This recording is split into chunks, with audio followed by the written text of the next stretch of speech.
કીધું છે કે જો પોલીસ 15 દિવસમાં બુટલેગરો પર તવાઈ નહીં બોલાવે તો હું જનતા રેડ કરીશ. તમારું શું કહેવું છે?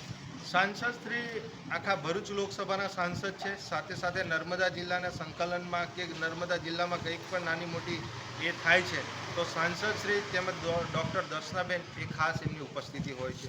ત્યારે અમે સાંસદશ્રીને અને ધારાસભ્યશ્રીને પણ કહેવા માંગીએ છીએ, જો જનતા રેડ નર્મદા જિલ્લા અને ભરૂચમાં તમે કરવાના હોય તો અમારી તમામ ટીમ સાથે રહી અને જનતા રેડ કરવામાં એમને સહયોગ કરશે. ખરેખર જો એ જનતા રેડ આજે 10 દિવસ પછી કરવાના હોય, 15 દિવસ પછી કરવાના હોય તો આ જનતા રેડમાં અમારો પૂરેપૂરો એમને સમર્થન રહેશે.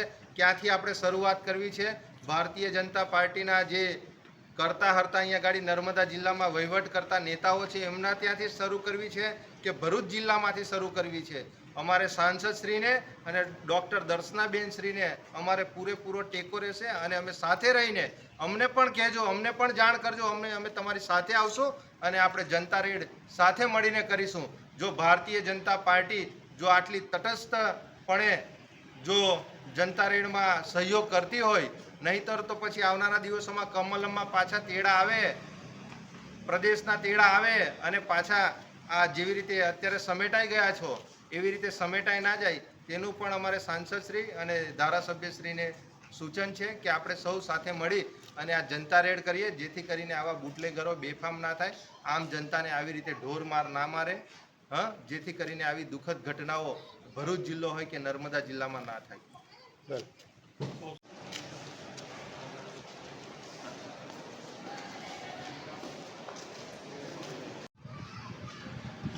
કિલ્લાકોળાની અંદર એક સ્થાનિક પત્રકાર ઉપર બુટલેગરોએ હુમલો કર્યો છે. તમે એની મુલાકાત કરી છે, શું કહેવું છે તમારું આ ઘટના મામલે? ગિરીશભાઈ બારિયા કરીને જે પત્રકાર છે, જેઓને 19 તારીખના રોજ ગરડેશ્વર ખાતે એમના મિત્રો દ્વારા એમને બોલાવવામાં આવ્યા અને ત્યાં જે બુટલેગરો હતા એ બુટલેગરો એમાં રાકેશભાઈ પટેલ, મનીષભાઈ તડવી તેમજ અન્ય 7 થી 8 લોકો ભેગા મળી અને એમને બેટના સપાટા વડે એમને મારવામાં આવ્યો છે. ત્યાં ગાડી એમની પાસે જે મોબાઈલ હતો એ મોબાઈલ પણ એમને લઈ લેવામાં આવ્યો છે. એમના ગળામાં ચેન હતી એ ચેન પણ એમની તોડી લેવામાં આવી છે. જ્યારે અમે એફઆઈઆરમાં જોયું તો એફઆઈઆરમાં જે મોબાઈલ અને જે ચેન છે એને ફક્ત પડી ગઈ છે એ રીતે એ કરવામાં આવ્યું છે. એટલે આની પણ તટસ્થ તપાસ થવી જોઈએ અને એ વ્યક્તિને જે મારવામાં આવ્યો છે અત્યારે પણ આજે 3 દિવસ થઈ ગયા છે, આંખોમાં પણ એકદમ લાલ લાલ થઈ ગયેલી છે, લોહી આંખો પર આવી ગયેલું છે, માથાના ભાગે ફ્રેક્ચર છે, સીટી સ્કેનના જે રિપોર્ટ આવ્યા છે તેમજ પગમાં પણ જે સપાટાનો જે માર માર્યો છે ગેબી એના અત્યારે પણ નિશાનો ત્યાં દેખાય છે. એવી જ ઘટના ઉમરલાના પણ બુટલેગરો દ્વારા ત્યાં મારવામાં આવ્યા છે. એ પણ 2 પેશન્ટો ત્યાં ગાડી અત્યારે હાજર છે. કુવાડીના ઘા માર્યા છે, એમાં 7 થી 8 ટાંકા આવેલા છે અને અંગૂઠાના ભાગે પણ ફ્રેક્ચર છે. એટલે નર્મદા હોય કે ભરૂચ હોય કે સમગ્ર ગુજરાત હોય, આ ભારતીય જનતા પાર્ટીમાં આજે જે આ કમલમો ચાલે છે, આજે જે ગુજરાતનું જે આ સરકાર ચાલે છે એ આ ક્યાંક ને ક્યાંક આ બુટલેગરોના ઇશારે ચાલી રહી છે. આજે જો કોઈ સામાન્ય માણસ કોઈ ઘટના કરે છે, કોઈ નાનું મોટું એ કરે છે તો એને તાત્કાલિક ધોરણે એરેસ્ટ કરી અને એની પર કાર્યવાહી કરવામાં આવે છે. ત્યારે આ બુટલેગરોને ક્યાંક ને ક્યાંક આ નર્મદા પોલીસ હોય, ભરૂચ પોલીસ હોય અથવા તો ગુજરાતની પોલીસ આ સરકારના ઇશારે ચાલી રહી છે, આ કમલમના ઇશારે ચાલી રહી છે. એના લીધે આવા બુટલેગરો પર કોઈ પણ જાતની એક્શન કે કોઈ કાર્યવાહી કરવામાં નહીં આવતી.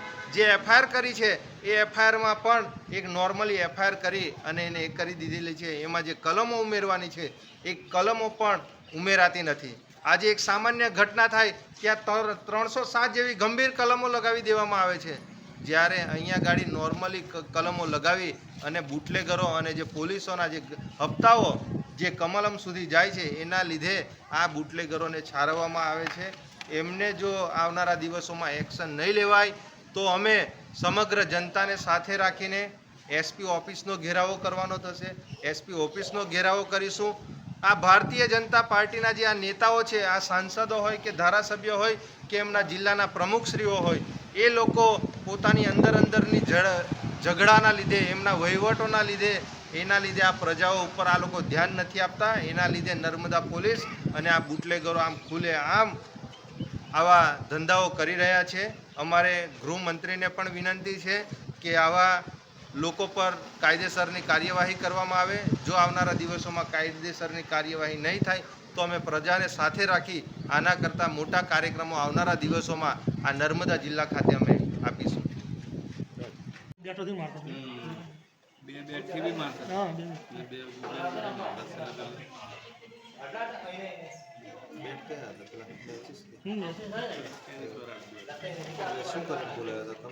મને કે અહીંયા આવો આપણે મળીએ.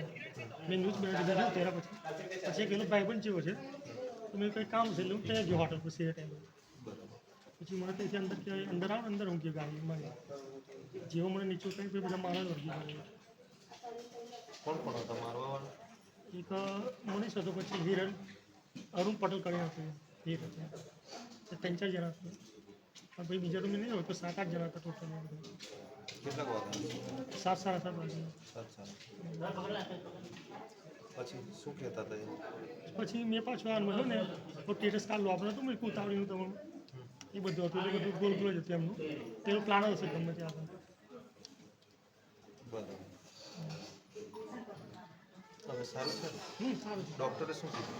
ડૉક્ટર કીધું કે અહીંયા થોડું બેગ જેવું એટલે બેગ બાંધે ને લોહી જામ થઈ ગયું. માથામાં બી બેગ સીટી સ્કેન કેવું કરે હા, આંખોમાં બી તમારો લોહી હા, લોહી બધું. ક્રેક છે એવું કીધું? હા, એ નોર્મલ છે એટલે આવી જશે. સીટી સ્કેન કરેલું છે અમે. 2 દિવસની પાછી સીટી સ્કેન કરતું છે. બેડ ને બીજા કોઈ હત્યા નથી ના, 2 હતો યાદી. ખાસ વધારે મારવા વાળા કોણ? વધારે પટેલ કરીને હતો, કેવડિયાનો છે ગબ્બેસર. હા, પોલીસે એફઆઈઆર લીધી હતી હા, લીધી ને કાલે. એટલે મારવાવાળા કોણ હતા એ બધું? બુટલેગર હતા, ઉમરલાના જ છે. શું નામ છે?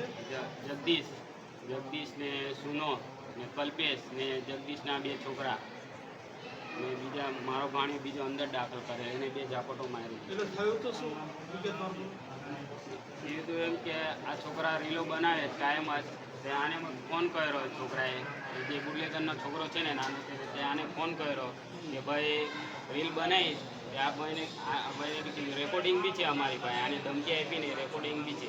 તે આ ભાઈએ કીધું મેં તારી પર રીલ બનાવી જ નહીં, તારી પર અમે કાયમ જ રીલો બનાવીએ છીએ. એટલે આને કીધું તારી વાત તું જાણે, સમજી જવાય તો સમજી જજે, પણ તારી વાત તું જાણે. તો એવું સવારે સાંજે 8 વાગે કામેથી આવ્યો એવો છોકરાને ખેતરમાં લઈ જઈને 2-3 જણાએ માર્યો, બહુ જ માર્યો. અમે ઘરના મમ્મી પપ્પાને બધા કહેવા ગયા એમને કે ભાઈ અમારા છોકરાને કમ માર્યો. એવું કહીને અમે ઘરે જ ફર્યા, જમી ભમી મંદિરે બેઠા હતા છોકરા 2 તે અમારી અગાડી કરજણ કોલોની છે અમારી ઘરની અગાડી. તે શું થયું એવું કરીને બધા છોકરા એ લોકોએ બોલાયા હતા ને છોકરાઓને, એ બધા બૂમ પાડતા હતા, એમ શોર કરતા હતા. આ છોકરો જોવા ગયો એવા જ પછાડી હથિયારો લઈને મહિલા એ વાતમાં બૂમ પાડી વળ્યા આ છોકરા. એટલે મારા પપ્પા ઘરમાંથી નીકળ્યા, શું થયું એવું કરી. તે છોકરો નહીં થયું, મારા પપ્પા પકાઈ ગયા, તો મારા પપ્પાને બહુ જ માર્યા. અહીંયા 7 થી 8 ટાંકા જેવા? હા, 7 થી 8 જેવા આવે એવું છે, પણ દૂર ટાંકા લીધા છે. બરાબર. અને ફ્રેક્ચર છે? હા, ફ્રેક્ચર છે, આડો ને આ બધું જોઈને એ મૂકતા તો નહીં, ચાલી શકે એવું પણ નહીં. એમ પાણીને એવું પીવડા જઈએ જ નહીં એવું કરતો. પેલા લોકો પર એક્શન લીધી? ભેગા એમને એવું કઈ ખ્યાલ નહીં. ઉમરલા પોલીસ સ્ટેશન આપણે તપાસ કરી એટલે તપાસ કરાવી લઉં છું. શું નામ કાકાનું? રહીજીભાઈ દેવજીભાઈ વસાવા. અને પેલા પેલા એ પણ જગદીશભાઈ. જગદીશભાઈ. બીજું?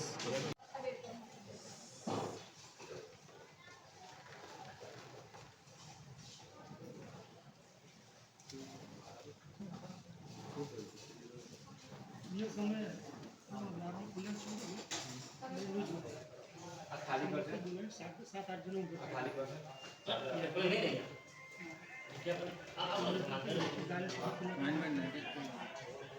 સાતથી આઠ જણ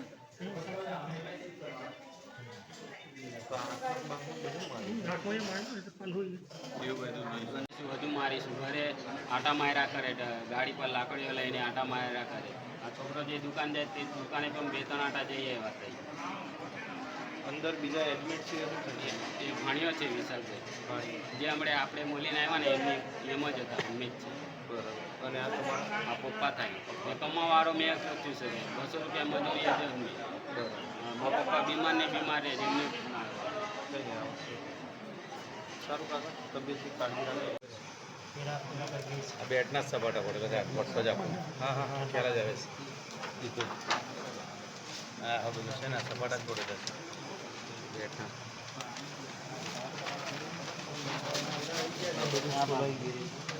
આમ ફરો છો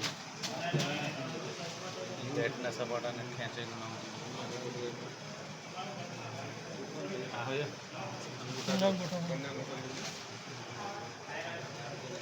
અંગૂઠામાં શું આવી ગયું મને નીચે ગયો હતો ને પકડો